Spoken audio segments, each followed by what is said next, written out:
பாசுரம் ரொம்ப ஆச்சரியமான பாசுரம். நம்ம எல்லாருக்கும் பலத்தை சொல்லக்கூடிய பாசுரம். இந்த 30 பாசுரங்களை சொன்னவர்களுக்கு இன்னது கிட்டும் என்ன ஆண்டாள் நமக்குன்னு பாடி வச்சிருக்கிற பாசுரம். ஒரு பாசுரத்தை சொன்னவர்களுக்குமே எல்லா பலமுமே கிட்டும்.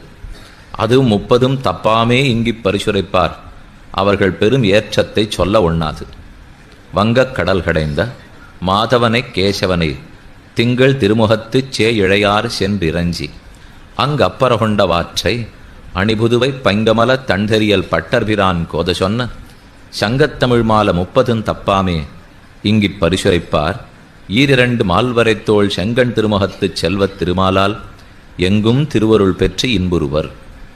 எல்லாவிடத்திலும் எந்த தேசத்திலே எங்கு பிறவன் எப்படி இருந்தவன் வாழ்ந்தாலும் அவன் அத்தனை பேரும் பகவானுடைய திருவருளை பெற வேண்டும், இன்புற்று வாழ வேண்டும் என்ன ஆண்டாள் தன்னுடைய திருவுள்ளத்திலே அதிமாத்திரமான பிரேமத்தோட அதீதமான பக்தியோட சொல்லியிருக்கிற வார்த்தை.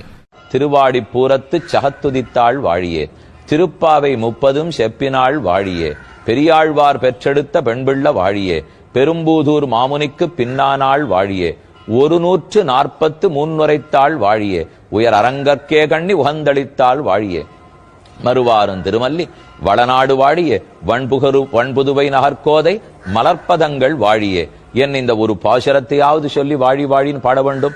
நமக்கும் அவ்வாண்டாள் அனுகிரகத்தாலே இந்த பேரு 30 நாட்களாக கிட்டிற்று. ஆண்டாள் திருவடிகளே சரணம், ரங்கமன்னார் திருவடிகளே சரணம், பெரியாழ்வார் திருவடிகளே சரணம். ஸ்ரீமத்தே விஷ்ணு சித்தார்ய மனோநந்த நகேதவே நந்தநந்தன சுந்தர்யை கோதாயை நித்தியமங்கலம். ஸ்ரீமதே ரம்யஜாமாதிரு முனீந்திராய மகாத்மனே ஸ்ரீரங்க வாசினே பூயாத் நித்யஸ்ரீ நித்தியமங்கலம்.